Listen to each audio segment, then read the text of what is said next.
So when you first go into my phone, you see absolutely nothing but the apps on the bottom. You know, just as much as I like a clear environment, I like a clear phone.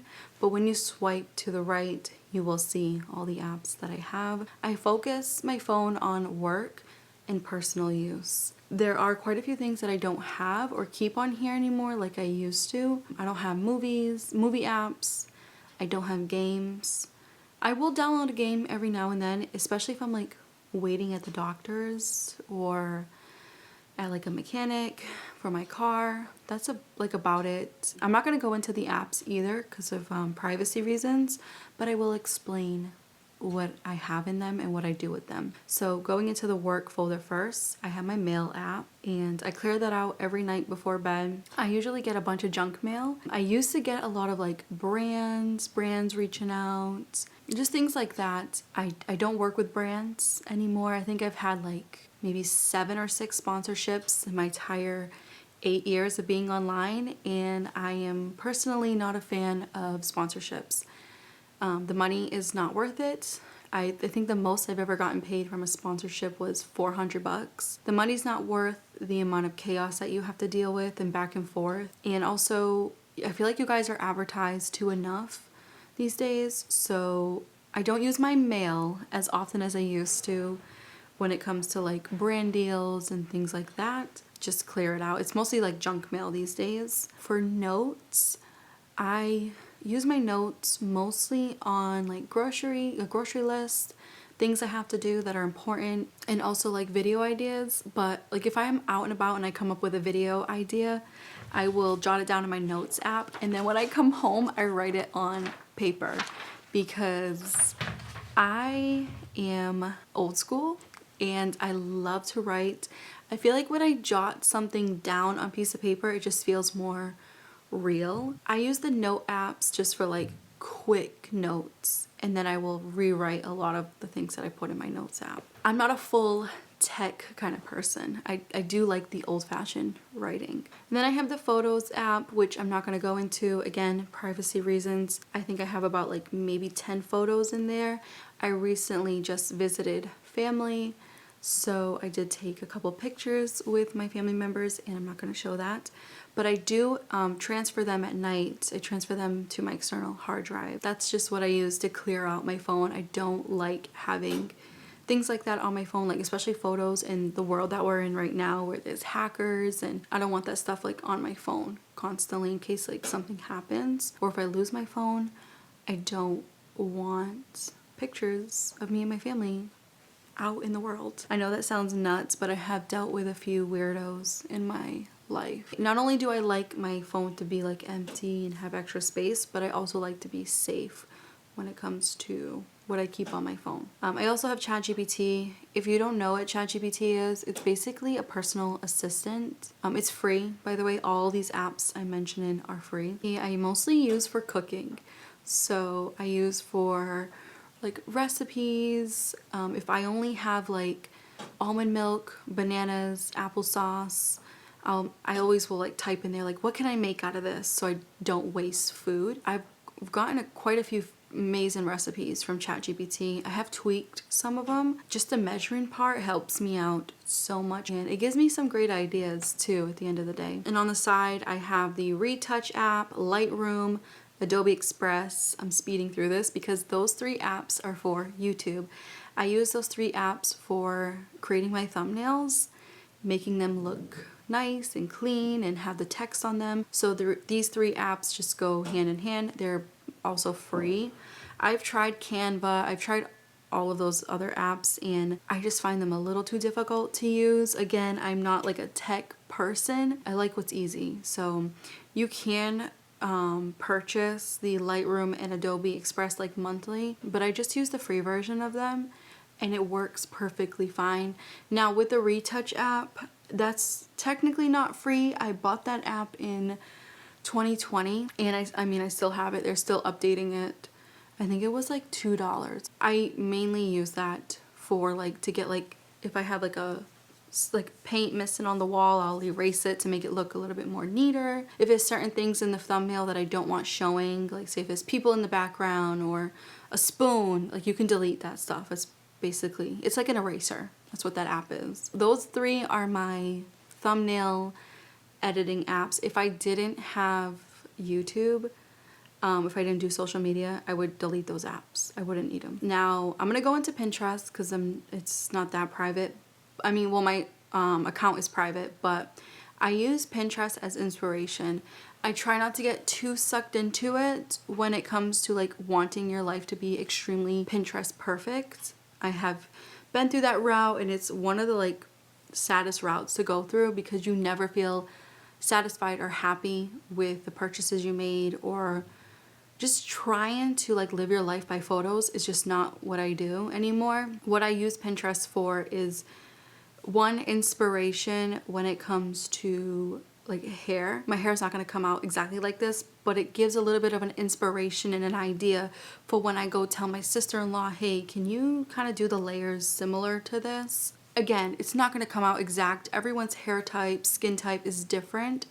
So I keep that in mind. Like, it's not going to be exact, but it's going to give an idea of like where I want my layers, where I don't. So it just gives me ideas, especially when it comes to like clothing and organizing. Again, it's not going to be exact because a lot of these photos are photoshopped, and obviously I know that, but it does come in handy when it comes to haircuts, recipes, too, when it comes to outfit ideas. Again, not going to be perfect, but I love a platform that gives me ideas. So I have more of a better relationship with Pinterest now that I kind of put that barrier up, like, Kira, whatever you're trying to do might not come out like this at all, and that's okay.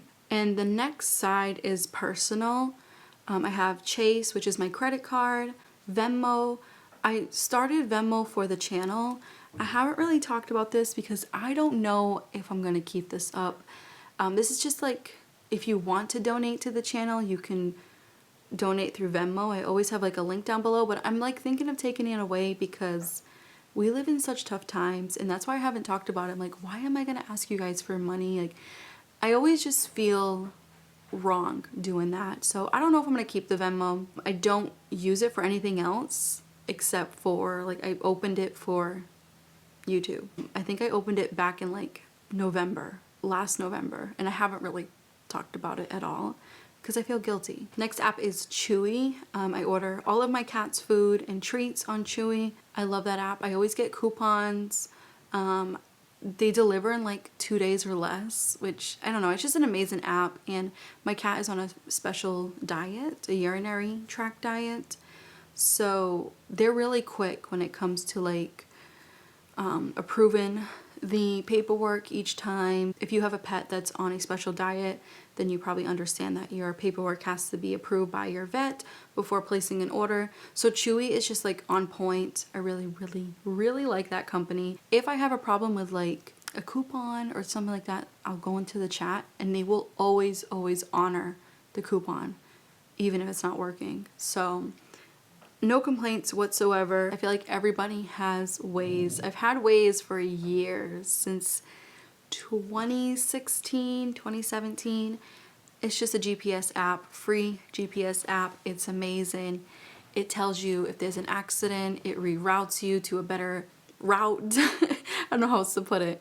If you don't want to pay tolls, that's me all the time. There's like tolls all around this area, and it's extremely expensive. But anyways, I click the avoid tolls button on there, and you will never have to take a toll again. It's just a great app. If there's roadkill in the road, unfortunately, it will tell you, and they'll say like roadkill 2 miles ahead or 1 mile ahead. That way you can avoid it and not get into an accident. If you're looking for like a good GPS system, definitely download Waze. Again, it's free. Ally, which is my main bank that I use. I am thinking of opening up a credit union soon, or a regular bank. I kind of want to have multiple accounts now that I've been learning and listening to a lot of money or financial podcasters and just watching a lot of financial people online. You know, a lot of them say to have multiple accounts, and I 100% agree with that, because I used to have all my money in one account, And I was always terrified, like if something happened to that one account, I lose everything.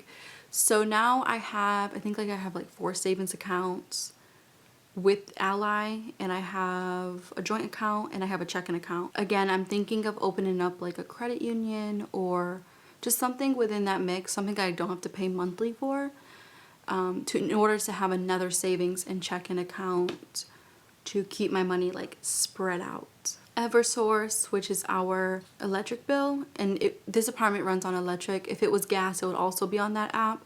So I just pay the bill electronically through there. My partner and I split quite a few bills, so you know, we Cash App each other. Same thing with like family members too. Like we use Cash App if we borrow money from each other. I really like Cash App. It's a little bit more discreet than Venmo. I feel like Venmo is more of like the Facebook of money. Cash App is more of like just very private. I also have a stock through Cash App. It's an Apple stock that I received for my birthday, like I think it's like 2 or 3 years ago, and now that stock is up to like $600, which I'm so happy to see it grow from 200 to 600 in the matter of a couple years. So I have a stock on there that I'm always eyeing. The next thing is My Chart, which is very random, but that is my health or my doctor app. It's kind of their like portal. I am very particular now when it comes to my health and what I've been going through the past couple of years with the amount of weight gain that I've been dealing with, constant headaches, fatigue, just not being myself or not feeling like myself these past 5 years. So I am like on top of it when it comes to doctors. I never used to pay attention to like the portal apps and my appointments, and even in my notes section, I have a doctor's appointment in 2 weeks from now. I have like 5 things that I wanted to talk about and bring up with her that I've been experiencing health-wise. I wish they had one for my dentist, but this is just for my PCP, my gyno, and I think that's about it. Oh, eye doctor. If I do blood work, the results go to that app. If I have x-rays or anything like that, the results go to that app, and you can chat with the doctor within that app or the RN that sent you the results. So long story short, I absolutely love this app, and I'm more on top of my health these days than I was like 5 years ago. Progressive, that is my car insurance. I switched over from Geico to Progressive because Geico was charging me an arm and a freaking leg for insurance because the rates went up. So now I'm saving with Progressive. I'm saving like, I think honestly it's almost $1,000 a year with Progressive. And on the side is PayPal. I don't really use that as often. That's what I used to use for brand deals, but I do keep my PayPal there just in case I might need it. You never know when you might need PayPal to send money, or you just never know. So I keep it there just in case. And then down below is obviously my call, text, which I don't really text as much. I usually call people. And then of course I do have Spotify. My profile is private. I kind of just I become such a really private person. I don't want my entire life online, and everything that I do, everything that I listen to, eat, do, like I just don't want it online. Not like how I used to. Again, and maybe that's coming with age, where I just really appreciate my privacy and try to protect it. I know it sounds so weird, especially when it comes to like music. I just like things private. So that's why like the channel has changed a lot, and you guys don't really see me talking about anything about myself besides like helping you guys. I feel like throughout the years my phone is looking less and less, with like, instead of having games and movies and shows and things like that on it, I am focusing more on what I truly need, or what I can get use out of the most with my phone, and that is like paying bills, taking certain notes, focusing on my health. So again, I feel like this comes with age, because 5 years ago I had a lot more things on my phone that I needed back then, but I don't need now, because I realized that what helps me not be addicted to this little thing is not having a bunch of distractions on it.